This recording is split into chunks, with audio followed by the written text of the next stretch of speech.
Assalamualaikum warahmatullahi wabarakatuh. Saya Vinisia Febina Pramesti dari Manajemen Do NIM 18106620120. Saya akan mempresentasikan laporan PKL saya yang berjudul Prosedur Pengarsipan Surat Perintah Membayar pada Kantor Pertanahan Kota Blitar. Sebelum kita membahas laporan PKL saya lebih dalam, mari kita mengetahui tujuan dan manfaatnya. Untuk tujuannya, kita bisa mengetahui bagaimana prosedur pengarsipan pada kantor pertanahan Kota Blitar. Untuk manfaatnya bagi mahasiswa untuk mengetahui wawasan, pengetahuan, ilmu, dan kemampuan yang dimiliki mahasiswa.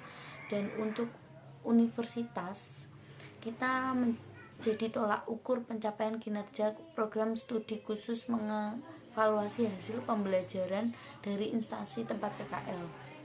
Bagi instansi, kita dapat menjadikan informasi kearsipan yang baik dan benar agar bisa mengevaluasi kearsipan ke depannya.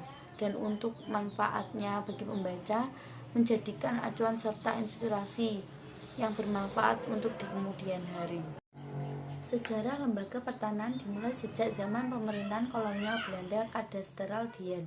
Kemudian pada masa penjajahan Belanda digantikan oleh Jepang pada tahun 1942. Pada tahun 1988 terbentuknya Keputusan Presiden nomor 26 tentang Badan Pertanahan Nasional. Lalu ada lagi Keputusan Presiden nomor 20 tahun 2015. Itu menyatakan bahwa Badan Pertanahan Nasional adalah lembaga non-departemen di mana tugas yang diembannya lebih luas dan bertanggung jawabnya kepada Presiden dan melaksanakan tugas pemerintahan di bidang pertanahan secara nasional, regional, dan sektoral.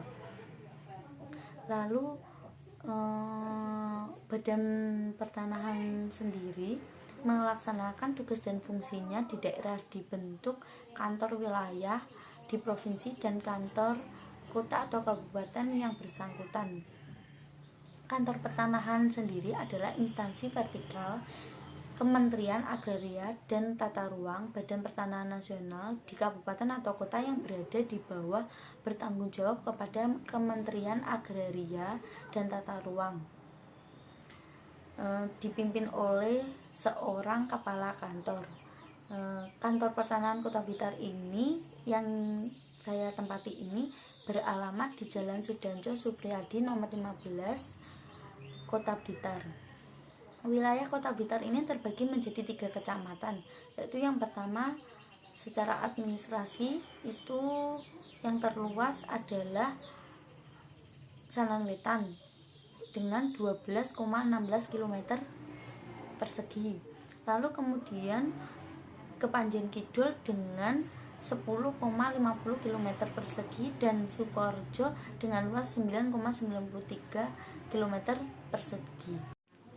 Untuk visi misi kantor pertanahan Kota Blitar yaitu yang pertama itu melayani dengan kejelasan prosedur, biaya, dan ketetapan waktu.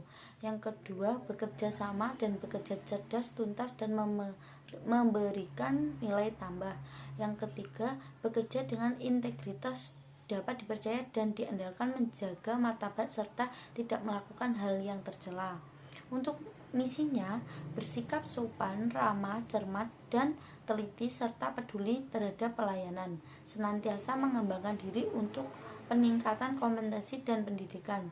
Yang ketiga, patuh dan taat pada peraturan yang telah ditetapkan sebagai tugas dan tanggung jawab yang diberikan. Pelaksanaan praktek kerja lapang di kantor pertanahan Kota Blitar. Saya melaksanakannya tanggal 6 Oktober 2021 sampai 6 November 2021.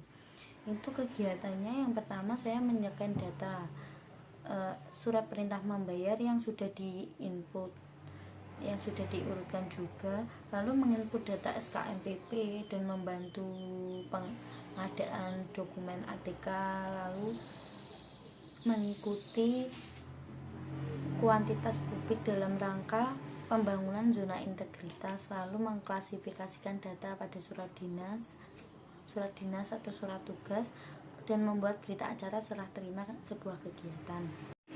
Pengarsipan. Menurut Sulistyo Basuki 2013, arsip merupakan kumpulan warkat yang disimpan secara teratur berencana karena mempunyai suatu kegunaan agar setiap kali diperlukan dapat dengan cepat ditemukan kembali.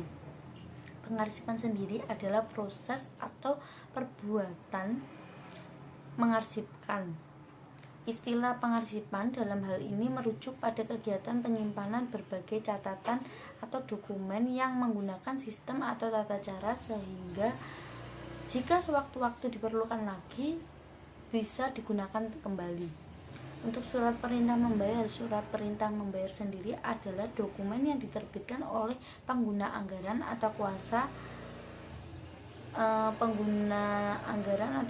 pejabat lain yang ditunjukkan untuk mencairkan sebuah dana yang bersumber dari DIPA.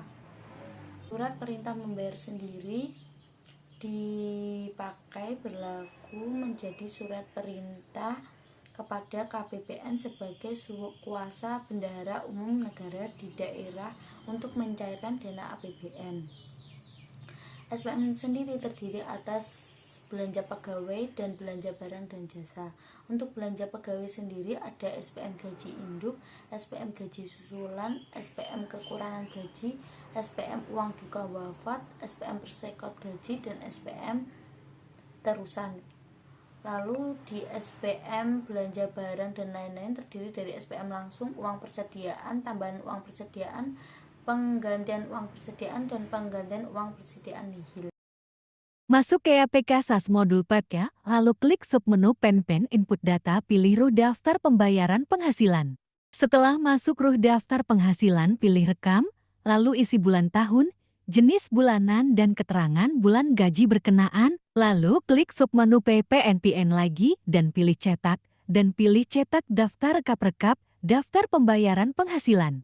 Setelah muncul menu di atas, isi kode satker sesuai instansi, lalu pilih bulan, tahun, dan tampilkan, dan akan muncul tampilan seperti di atas, lalu pilih centang dan cetak, setelah itu klik keluar. Kemudian masuk ke menu SPP dan pilih ruh SPIP. Kemudian akan muncul tampilan tersebut, klik rekam dan isi data dengan benar, sesuai dengan jenis SPIP. Klik Payment. Isi cara bayar jenis belanja, jenis pembayaran, sifat pembayaran dan sumber dana semuanya akan muncul sesuai data yang sudah diambil dari submenu PNP sebelumnya yang sudah dibuat dan disimpan. Lalu kembali dan masuk ke submenu SPP, klik cetak data SPIP.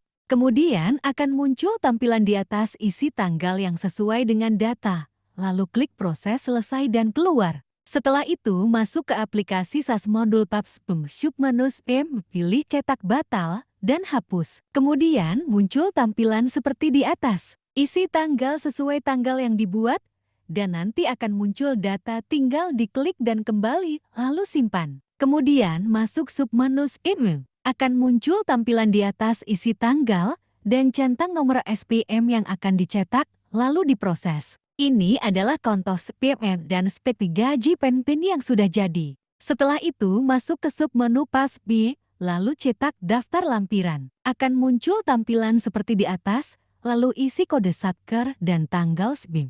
Setelah muncul, lalu klik cetak dengan tanda tangan dan selesai. Ini adalah contoh pembuatan gaji penpen yang sudah selesai. Prosedur pengarsipan pada surat perintah membayar. Semua berkas surat yang akan diarsipkan sebaiknya diperiksa dahulu. Dalam hal itu perlu dipisahkan terlebih dahulu antara surat-surat penting dan dokumenter. Berkas-berkas yang bersifat dokumenter dan berkas-berkas yang umum sebaiknya dipisahkan. Setelah itu baru dibuatkan indeks atau judul tertentu sebagai dasar pengarsipan. Berkas-berkas tersebut perlu diarsipkan antara lain seperti kwitansi, surat pembayaran perjalanan dinas, surat instruksi, berkas-berkas surat lain yang memenuhi kualifikasi pada pembentukan SPM. Lalu harus memperhatikan secara khusus surat-surat yang perlu dipelajari atau dibicarakan dengan bagian lain sebagai yang disimpan secara terpisah atau ditempatkan secara sendiri untuk bisa sewaktu-waktu ditemukan kembali. Sebelum melakukan pengarsipan, kita harus mengetahui alat-alat yang diperlukan seperti map arsip, stop map, terus habis itu lemari dan lain-lain. Tata cara penyimpanan arsip yang baik dan yang dapat dilakukan diantara lain, yang pertama memeriksa dahulu pada lembar di posisi surat apakah surat tersebut sudah boleh disimpan atau belum. Yang kedua mengindeks atau memberikan kode pada surat tersebut. Yang ketiga pekerjaan menyortir atau memilah surat sesuai dengan bagian dan tujuannya. Yang keempat berikut menyimpan surat ke dalam map folder. Dan kelima itu menata surat dengan baik dengan sistem yang digunakan sesuai dengan yang diinginkan. Kalau di kantor pertanahan itu digunakan sistem nomor diurutkan dari yang terkecil sampai terbesar. Sekian presentasi dari saya, ada kurang lebihnya mohon maaf.